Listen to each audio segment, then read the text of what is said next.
Brought to you by TechnoSpark 20 series smartphones. ये अपने आप में लगातार जिस तरह से इंडिया ब्लॉक का कहना था कि तमाम विपक्षी दल एकजुट हो रहे हैं, सबकी अपनी अपनी विचारधारा है, लेकिन लोकतंत्र को बचाने के लिए एकजुट हो रहे हैं, तो जाहिर तौर पे उत्तर प्रदेश में ये एक बड़ा झटका होगा इंडिया ब्लॉक के लिए भी, क्योंकि समाजवादी पार्टी और कांग्रेस के साथ पहले आरएलडी को भी आना था, लेकिन आरएलडी आज इस मंच पे नजर नहीं आएगी।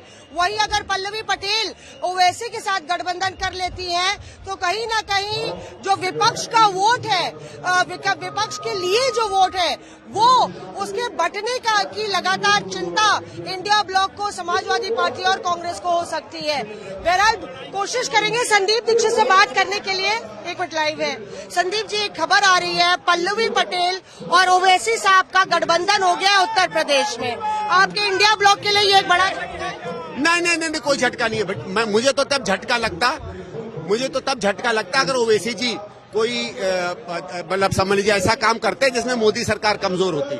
ओवैसी जी वही काम करेंगे जिसमें मोदी सरकार जो है वो मजबूत हो, मोदी के प्रोस्पेक्ट्स बढ़े।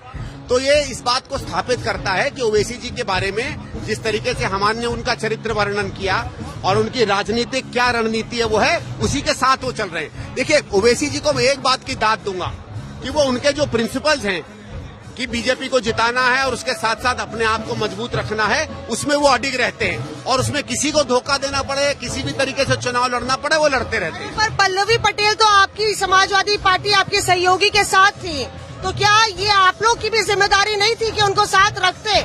देखिए मैम, ये उत्तर प्रदेश के लोग बेहतर जानेंगे। इंडिया ब्लॉक की बैठकों में भी शामिल हुई थी। वो ठीक है, हो सकता है उनको कुछ और वहाँ हो, उनको कुछ सीटें नहीं मिली हो, और कभी कभी होता है मैम। देखिए, इंडिया गठबंधन में आने के लिए एक अपना राजनीतिक वर्चस्व जो है तो है, हिम्मत भी बहुत चाहिए। जो दबाव भारतीय जनता पार्टी तमाम लोगों पर लगा रही है, मैं कई बार मानता हूँ कि बहुत से ऐसे लोग हैं जो कभी कभी उस दबाव से थोड़ा बहुत घबराकर या भय खाकर अलग चले जाते हैं। मेरी उनके लिए सहानुभूति है। अंजना एक सवाल पूछ रही है संदीप जी आपसे। 2011 का एक आंदोलन था, यहीं से नारे लगे थे आपकी सरकार, शीला दीक्षित की सरकार के खिलाफ। आज क्या पानी सर से ऊपर निकल गया कि life has come full circle? आज आप वहीं पे हैं जहाँ पे आपका जबरदस्त विरोध हुआ और आम आदमी पार्टी का जन्म हुआ। नहीं, वो ठीक है, वो एक समय में ये बात हुई थी।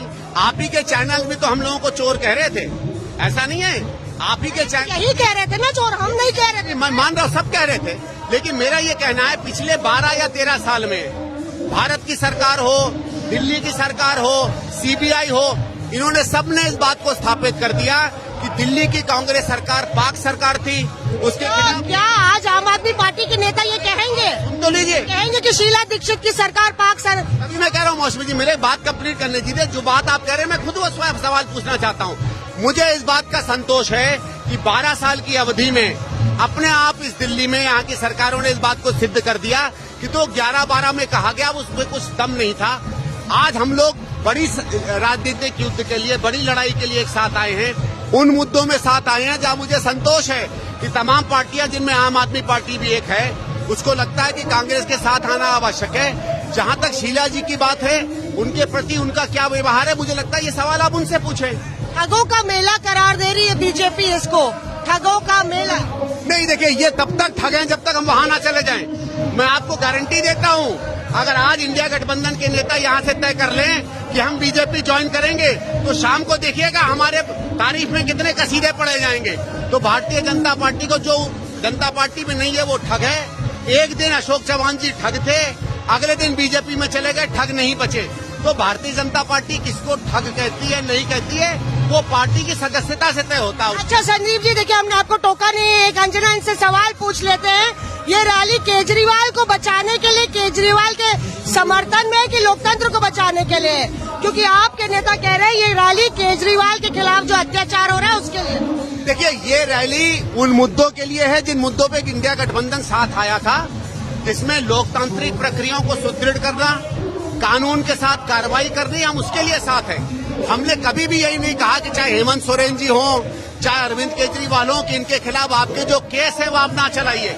ये हम लोगों ने किसी ने कभी नहीं कहा। आपको सबूत मिले, आप सबूत लेके जाइए कोर्ट के पास, कोर्ट तय करेगा कौन गिल्टी है कौन नहीं है। मेरा ये कहना है कि जब राजनीतिक आपके पास जो भी कानून की तमाम प्रक्रियाएं होती हैं और संस्थाएं होती हैं, अगर आप उनका दुरुपयोग करके गलत तरीके से अरेस्ट करते हैं और उससे चुनाव में प्रभाव डालने की कोशिश करते हैं, तो वो गैर लोकतांत्रिक होता है। ये वही आम आदमी पार्टी है।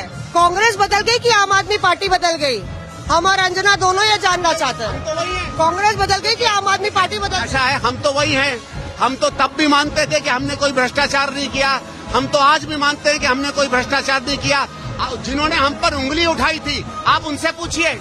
हमने जो हमारे पे आरोप लगाए गए थे, हमने वो आरोप आज भी नहीं माने और समय ने सिद्ध कर दिया कि कम से कम दिल्ली सरकार पे जो आरोप थे वो आरोप कहीं भी सही नहीं थे।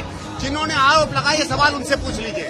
चलिए अंजना, ये वो वक्त है जब एक बार 2011 में नारे लगे थे, दिनकर साहब की वो कविता भी पढ़ी गई थी कि सिंहासन खाली करो जनता आती है। कांग्रेस का सिंहासन भी खाली हो गया और आप वापस दोनों विपक्षी एक साथ एक मंच में नजर आएंगे।